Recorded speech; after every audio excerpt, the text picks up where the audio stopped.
Hi guys, so I realized I didn't actually introduce myself in my last video. My name is Olivia and I'm a certified personal trainer based in Brooklyn, New York, and I'm under lockdown right now.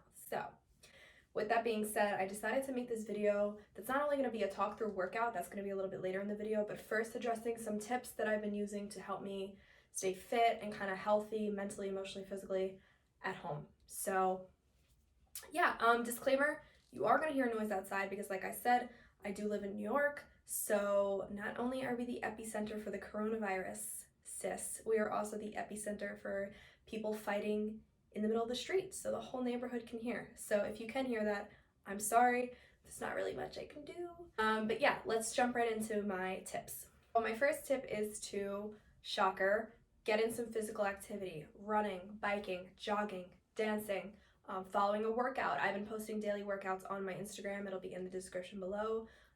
If you would just want to get yourself into a routine, do something physical, it'll help, lessen your stress levels, boost your mood. It'll also help you with my next tip, which is setting a goal. So we might have some extra time on our hands now since a lot of us are home that maybe we normally wouldn't. So set some sort of a small goal. For instance, mine is to be able to do a split by the end of this. Yours could be to learn how to speak Mandarin, or to learn how to reply to an email without hitting reply all, because not everybody needs to read the rest of your conversation. I don't know, 5 push-ups, hit depth on a squat, whatever it may be, set some sort of a goal so every day you wake up and you have something little that you can work on for yourself. My next tip is to keep a consistent and relatively healthy diet. Shocker, I know everybody always talks about that, but it really does help you feel good. It'll boost your mood. That includes drinking water, because not only are you going to give your body the proper nutrients that it needs, but you're also going to supply a lot of the physical activity that you may be starting to do at home. So that'll be super important. With that being said, if you see a donut and you want said donut, have the damn donut, okay? We are living in a lot of deprivation right now. A lot of places are closed. So if you want the donut, have the donut. Speaking of feeling good, listen to some funny content, podcasts, movies, talk shows, stand-up comedy, whatever it may be, a meme, just share some funny content, digest some funny content. Humor and laughter are really good medicine, so it'll again help boost your mood and just take your mind off of the seriousness of everything for a little bit. Another tip I've been following is wearing some color. I find that wearing a different color helps reflect a different mood that I may be feeling, or it may invoke a mood. So I find that wearing fun colors like pink and red and blue and yellow, it just helps boost my mood and kind of makes things a little bit more fun throughout the day. So I would definitely recommend incorporating some sort of color into your daily outfits, just to kind of keep things fresh and fun. My last tip is to stay in contact with one another. I know we're doing this whole social distancing thing. I'm doing it with my mom. I haven't seen her in 3 days because she refuses to hug me during this time. Okay, so I've been writing her letters. So write a letter, send a text, make a FaceTime, make a call, even pick up on the scam calls, okay? They're people too.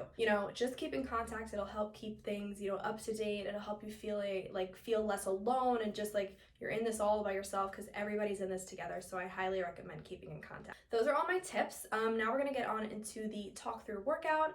I'm just gonna go through a couple moves, how to prevent injury, how to do them properly at home with whatever equipment you may have. So I hope you enjoy, and let's get moving. So there are 2 different circuits in this workout. Each of them should be performed 3 rounds each. Make sure that you're drinking water through the workout, you're taking rests, and then after you do the circuits, make sure that you do some nice static stretching. And yeah, so let's jump right in.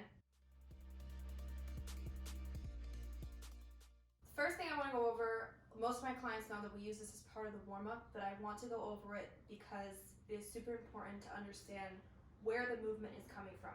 It's called a walkout, so what I want you to do is stand up nice and tall. My pelvis is tucked, my core is engaged, I'm facing forward. I'm gonna bend at my hips, not my back, my hips, until my hands touch the floor, and I'm gonna walk myself out to full plank. I'm not here, I'm not here, I'm here, and then I'm gonna walk myself back, using my glutes, pull myself up to starting position again. So I don't wanna see this, I don't wanna see your hips dip at the end of that plank, and it's totally okay to bend your knees, but I wanna see most of the bending coming from your hips right here. So I'm bending at my hips, walking myself forward, full plank, walking myself back to standing. You're gonna do that 8 to 10 times.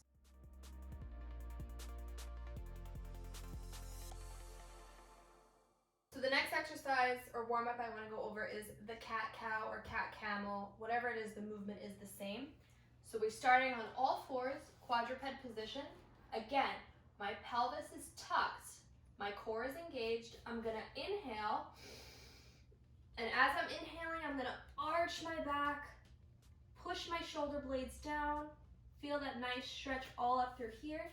Then when I exhale, I'm gonna arch my back super dramatic the other way and feel a nice stretch in my lower back. Use your glutes, pull yourself in with your glutes when you're in this position up here, the cat position, because you're gonna get really nice glute engagement. You're gonna warm up your glutes for the following exercises.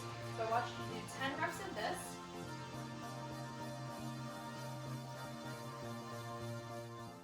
The next exercise is the dead bug, and this exercise is super important for core stability and balance.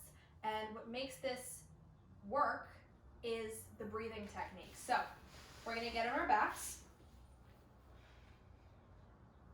What I'm gonna do is bring my trunk, my legs, everything into tabletop position. I'm going to extend my arms up, palms facing each other. I'm gonna make sure that my feet are flexed because it just helps a little bit with the movement. I'm going to inhale, and as I'm inhaling, I don't know if you could see, I'm actively pressing my low back into the mat, which is super important because you're gonna feel a nice buildup of tension in your abdomen, and that's gonna allow you to do the next step. So I'm gonna inhale, create that tension, and I'm gonna extend opposite leg, opposite hand. And notice I didn't exhale until I come back to the starting position. So practice that. So we're gonna inhale, elongate, exhale.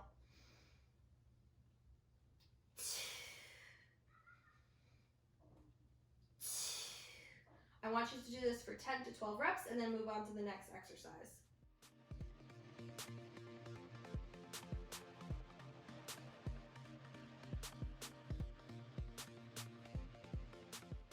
So now we've had our warm-up. Now we're gonna move on to the activation exercise, which is super important before you get into the actual circuits workouts, weight bearing, because what this is gonna do is literally wake your butt up, wake other muscle groups up so that when you do the harder, more demanding exercises, the right muscles are being used. So this is for the glutes. These two exercises next are for the glutes.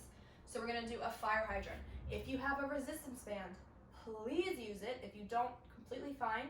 But if you do, highly recommend. We're gonna get on all fours. Or the way that I like to do it is I like to take the arm opposite of the leg I'm gonna be using and place it on the floor. So my forearm is on the ground, my opposite hand is up, regular. So now I'm gonna be using this leg. So all I'm gonna do is flex my feet, flex my foot. I'm gonna flex my foot. I'm gonna pick up, leading with my knee, squeeze up here, and bring it all the way back down. Doesn't matter how high you come up. I just want you to use your side glute right here. And I'm controlling the upward movement and also the downward movement. So I want you to do this 15 reps each side and then rest and then move on to the next one.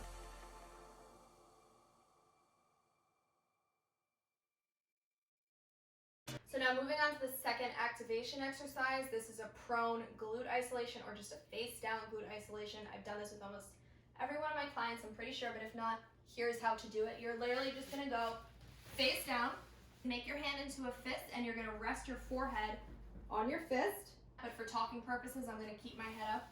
I'm gonna straighten out my legs, flex my feet, squeeze my quads, everything is nice and tight. And one leg at a time, we're not alternating. I'm just gonna bring my leg out to the side, tap, and right back in. And I'm gonna repeat on the same side for 15 reps. I don't want you to bring your leg out so far that your hips are rotating. I want you to keep everything nice and in line. So it's just a nice squeeze of the glute and slowly bring it back in nice and controlled. You should feel a nice burn and working sensation right in this side glute right here. So again, 15 reps per side, and then we can move on to the actual workout.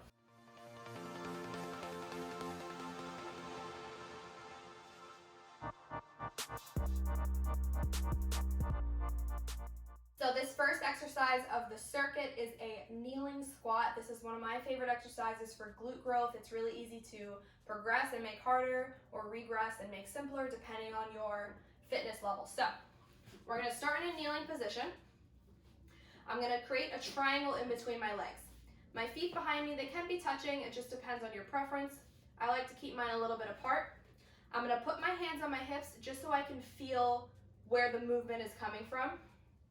I'm going to give myself a nice pelvic tuck to start, and I'm going to sit back into my hips, keeping my torso and my spine in line, bringing my torso almost parallel to the floor. Once I feel that my glutes are about to touch my heels, I squeeze them nice and tight and pull myself up to starting.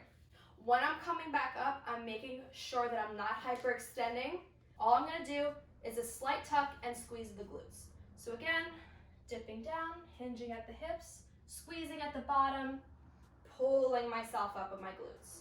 If you have a kettlebell, a dumbbell, anything, I want you to use it. So I'm going to take my kettlebell, I'm going to hold it, and I'm going to do the same thing. So I'm hinging at my hips, getting low, squeezing at the bottom, pulling myself up. So again, hinging, squeezing at the bottom, pulling myself up. So dipping down low, squeezing, pulling myself up. What I really want you to focus on for this exercise is mind muscle connection. Think about the muscle that you're using and don't rush it. So I want you to do 15 reps of this and then move on to the next exercise. So the next exercise we're going to do is called a renegade row. I'm going to use 2 dumbbells. In the instance that you don't have dumbbells, I'm going to show you a version that kind of hits the same target after I demonstrate this. So what's really important about this exercise is our plank position, because that's what's going to keep us stable in the instance of instability, which is the point of this. So I'm going to grab my dumbbells, I'm going to put all my weight on them, I'm going to get into a plank position.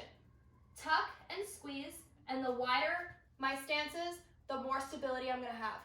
So if this is your first time doing this, keep your stance nice and wide until you get the hang of it, basically. So get into a plank position, I'm going to inhale, and pull the weight.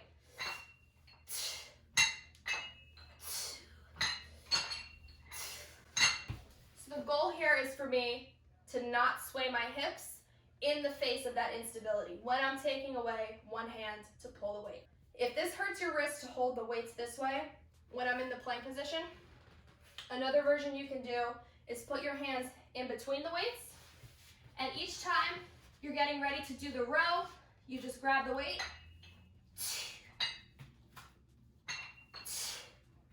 and pull it from there. So like I said, in the event that you don't have dumbbells, you're going to do a different variation. You're still going to get into a plank position.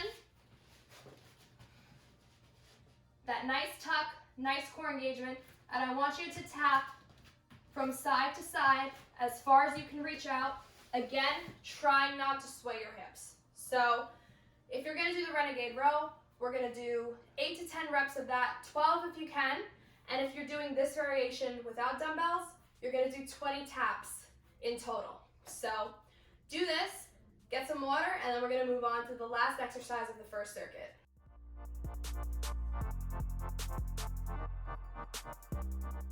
So the last exercise in this first circuit is going to be a burpee, everybody's favorite exercise. There are a few ways we can do it. I'm just going to show you the original way, and then we'll do some variations. So first way, we're going to start in a standing position. I'm going to jump up, go down, extend my legs, get into a plank position. I'm going to lower myself down.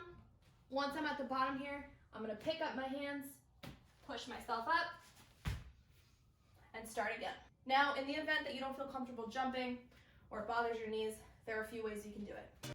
Another way I like to do it is I mimic a jump, so I kind of bring my heels up.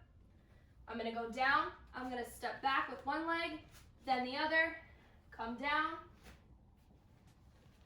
one leg forward, and again. So, for each variation, I want 10 reps, and then we can move on to the next circuit.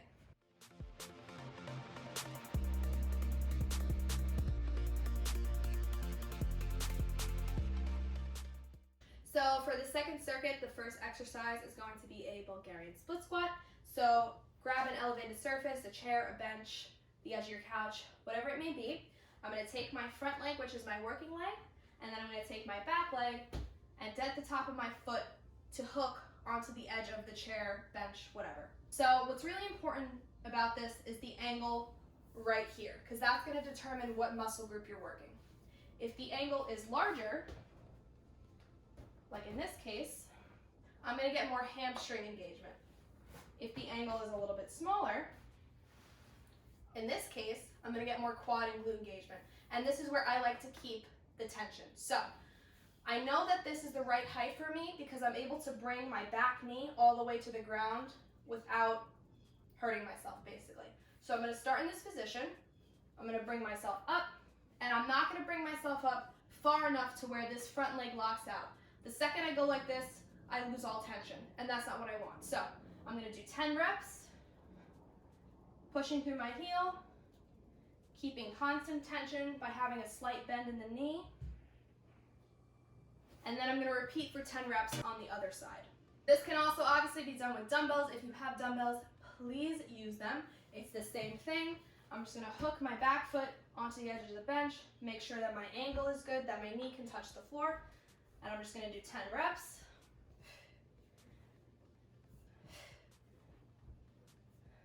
Same thing. Now I can also use a resistance band. So all I'm going to do for this is hook the resistance band around my foot. Same setup. I'm just going to do it where now I have a slight pull, I have slight resistance from the band. Same thing, 10 reps each leg. So once you finish this exercise, you can move directly on to the next.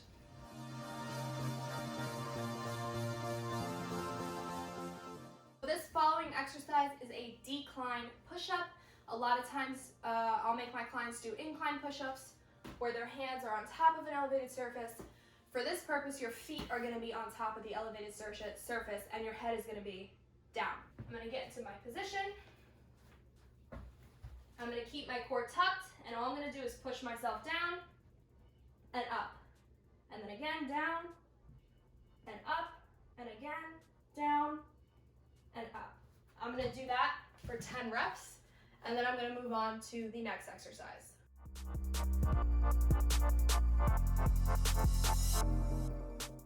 So the final exercise of this last circuit is going to be a reverse crunch. Now, similar to the dead bug, what's really important here is keeping that pelvis tucked, that low back on the mat, and breathing. So we're going to get into a similar position. So I'm going to lay flat on my back.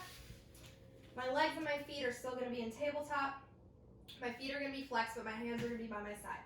I'm going to inhale, press my low back into the mat, create that nice tension in my abdomen, and I'm going to lower my legs down, leading with my heel, tap the mat, and exhale once I get back to starting position. What's super important about this is that I'm not pulling the weight of my legs with my legs, I'm pulling with my abdomen, which is why the breathing is so important. So I want you to do that for 12 reps, take a break, and then you get to repeat the whole circuit again.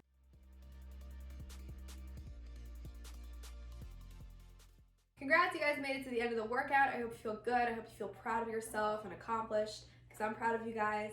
Make sure that you drink a lot of water after your workout, eat some sort of a protein directly after, and wipe down your mat with a really good disinfectant. So if you have any questions, you can DM me at Livia Nieves on Instagram or contact me through the email below in the description. I do offer online training if anybody's interested. I give discounts to healthcare workers and students during this time. So if you fit the mold, we can make it work. So I hope you enjoyed. You have a great day. Stay healthy and safe, and I will see you next time. Bye.